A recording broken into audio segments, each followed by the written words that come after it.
The Iranians cannot sell their oil freely. The Iranians cannot access the markets freely. They cannot borrow, and their currency has been devalued in a manner that has never been seen in many parts of the world. And that has made the people begin to rise up. And they are rising up on a number of issues. They are saying we want greater freedoms. They are saying the economy is so bad that we want to see improvement. But the reality is that the economy cannot improve. And one can see that in the very reconciliatory messages from both the spiritual leader or the Ali Khamenei and President Massoud. The demonstrations have been going on for almost 3 weeks, but they are not coming out with violent language, if you may. And one of the things that they are now doing is to externalize the problem. They are saying, we know we have domestic problems, but we can see the hand of the United States of America. We can see the hand of Israel. And as regards Israel, you remember in the month of June, the year 2025, there was the 12-day war. And that war, in my view, has never been concluded. There was a very loose agreement which was midwifed by the United States of America, and there is an armistice of sorts. But technically, Iran and Israel are at war. There is a younger population of Iranians who think that their country should be administered differently. There are economic problems. The remnants of the Pahlavi regime, and we are being told that one of the sons of Mohammad Reza Pahlavi is actually one of the prime movers of the demonstrations that are taking place in Iran now. Whether true or not, we do not know. We are being told that the Israelis are also somehow exercising some control via an invisible hand. We are told that the Americans are also present, and in the case of the Americans, they cannot escape indictment because their President Trump is saying, you touch any of the demonstrators and we are locked and ready to bomb you. So that is the situation in which Iran finds herself. And as we speak now, they are on high military alert. I know many commentators take the view that what happened in Caracas cannot happen in Tehran. But even if it is not an exact replica of what happened in Caracas, the Americans are capable of entering into that space and creating a vacuum, therefore. And if a vacuum is created, then what will ensue is chaos, and we don't have to look far. When Saddam Hussein was eliminated in Iraq, you've never seen Iraq go back to factory setting, if one may use that metaphor. So Iran finds herself in a very difficult situation because of a combination of legitimate domestic problems, a constitutional crisis, and external problems, which all conjoined only spell one word: danger.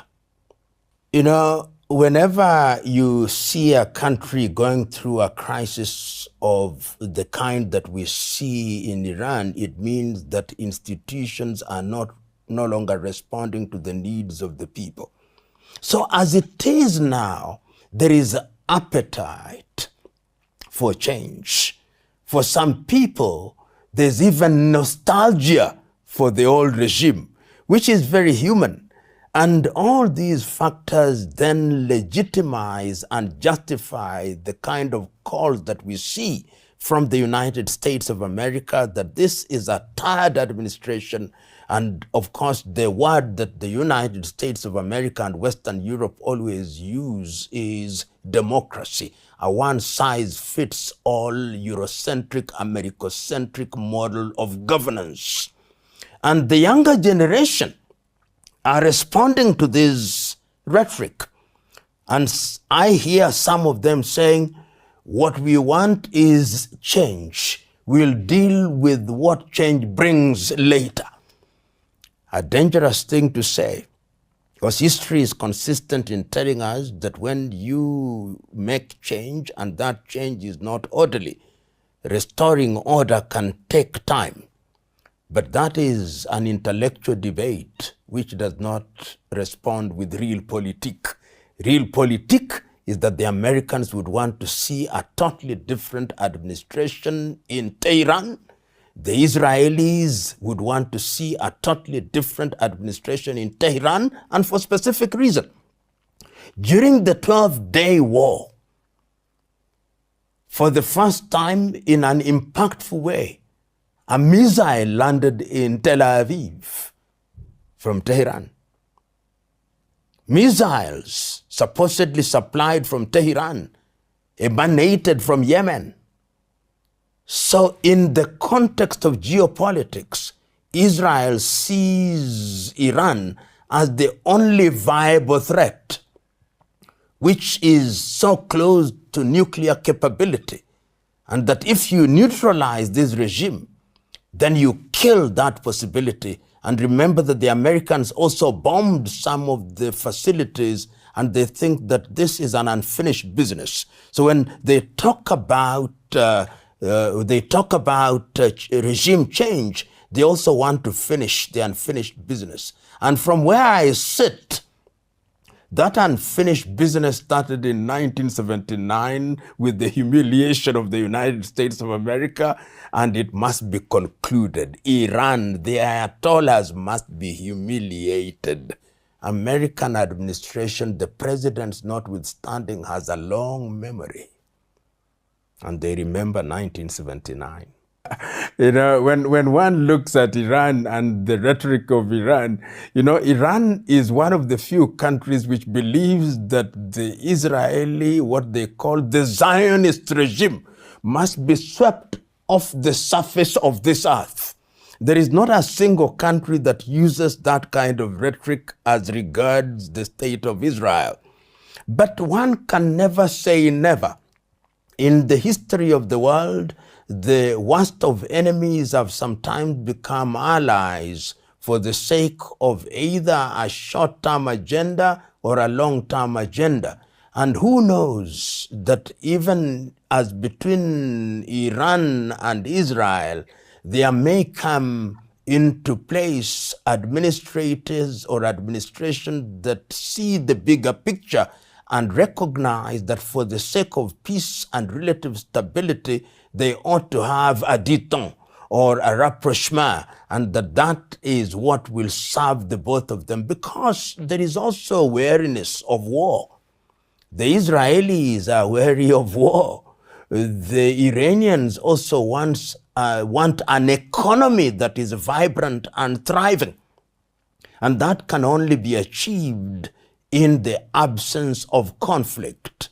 So one can foresee a situation where in future there may be some kind of very structured relationship between Iran and Israel and the United States of America. And it is in this context that I understand the willingness of the Iranians on different occasions to enter into an arrangement as regards their nuclear capability, and to convince both the West and the West, to include the United States of America, that our enrichment of uranium is not for military purposes, but for civilian purposes. The regime change in Iran is going to be impactful in the region. I think as regards Yemen and the Houthis, particularly in Yemen, their big underwriters have been the Iranians. As we know now, the Saudis are beginning to gain ground in that part of the world. And I think if the regime changes in Iran, then the supply of weapons will be cut, and the Houthis will not have the capacity or the ability to deal with the Saudis or any other perceived enemies in the manner that they have been. and they will have no bullets. So PLO Lumumba is making sense and instilling knowledge to anyone who might want to build an understanding of the perspective of the whole war between the United States and Iran. According to him, this is a choreography of different factors. One factor is the domestic problems that countries have. For instance, Iran has been facing a lot of domestic riots and protests due to the bad leadership that Khamenei had imposed on the people, whereby the Islamic culture is forced on the throat of anyone who stepped foot in Iran. So, coupled with other factors like lack of constitutionalism, where there's no following of adhered following of the law, the rule of law, coupled with that, and now the interests that the United States have on the country due to the oil that they produce and even other minerals. So this is where the problem is. And if looked keenly, the United States is just pondering on the opportunity they've gotten through all these domestic violences and lack of good leadership. So they're posing as a solution to this kind of vacuum. They are posing as the saviors of the people from the bad leadership of their rulers.